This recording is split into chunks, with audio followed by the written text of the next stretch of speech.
What is in your hands to make a difference in the world? This is a question I not only ask of myself, but I also ask of my students. However, educational institutions fail to raise this important question. This is a missed opportunity to connect students' personal skills and development with their moral responsibility to leave the world a better place than how they found it. So for me, when I think about reimagining education, I envision education for social change, placing an explicit focus on leadership development and social justice advocacy. And in fact, for me, it's a dream come true. I always wanted to become Miss Freedom Fighter Esquire. Basically, Wonder Woman with a law degree and an afro. Can you see me now? I was determined to use my education in the struggle for justice.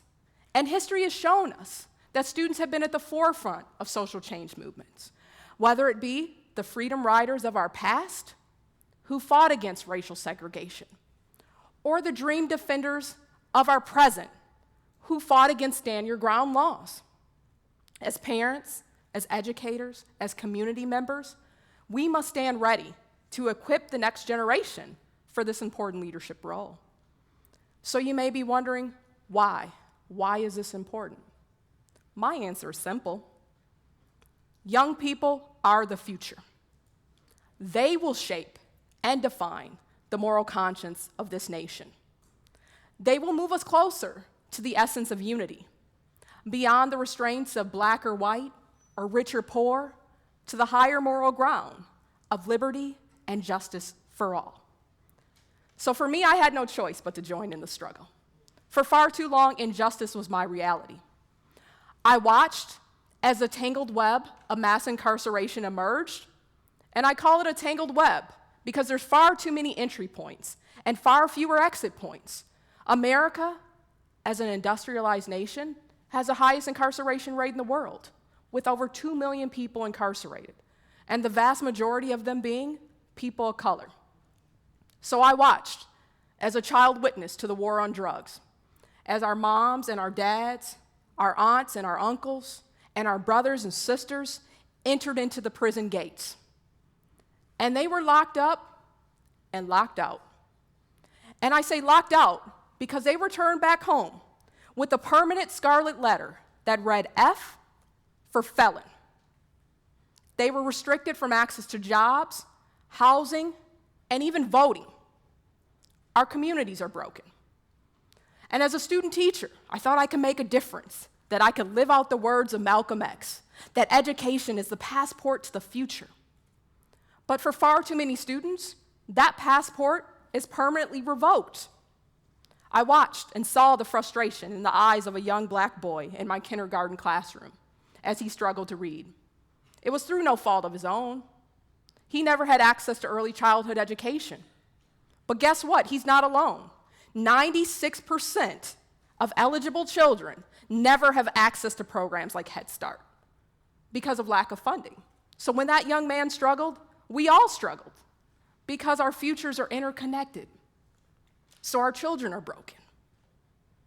So all of a sudden, I came to realize at the intersections of race and poverty that our policies were broken and that something had to be done. So I could stand on the sidelines or even remain broken myself. But instead, I made a decision. I said, I'll be that change. I decided to go to law school. And I decided that I would use my legal training to make a difference in the world. So all of a sudden, Miss Freedom Fighter Esquire, she stepped on the scene. But as you know, no good superhero can work alone. So I had a team of law students who were committed to make a difference in the world. They wanted to become social engineers who would use their legal training to create new inroads to freedom and justice for all. So all of a sudden, they believed in the words of Charles Hamilton Houston that a lawyer is either a social engineer or a parasite on society. So they said they would never fit in the latter categories by using their legal training to advance the cause of justice. So my team and I, together, we reimagined education. We went beyond serving just a handful of clients in a legal clinic to changing the underlying policies that were creating inequities, those hidden barriers. So we fought against the high cost of prison phone calls, which at $1 per minute prevented nearly 3 million children from remaining in contact with their incarcerated parents. So we had a victory at the federal level to help cap the costs, but there is still work to do in states like Minnesota to make sure prison phone calls are fair, just, and reasonable.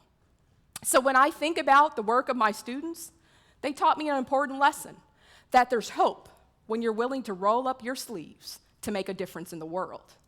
So when leaving us with that question of what is in your hands to make a difference in the world, my students taught me a simple lesson, that there is power, the type of transformative power in our hands to move beyond race, tribe, or creed to our shared humanity and our shared destiny. Will you too join me in unleashing the transformative power in your hands? Thank you.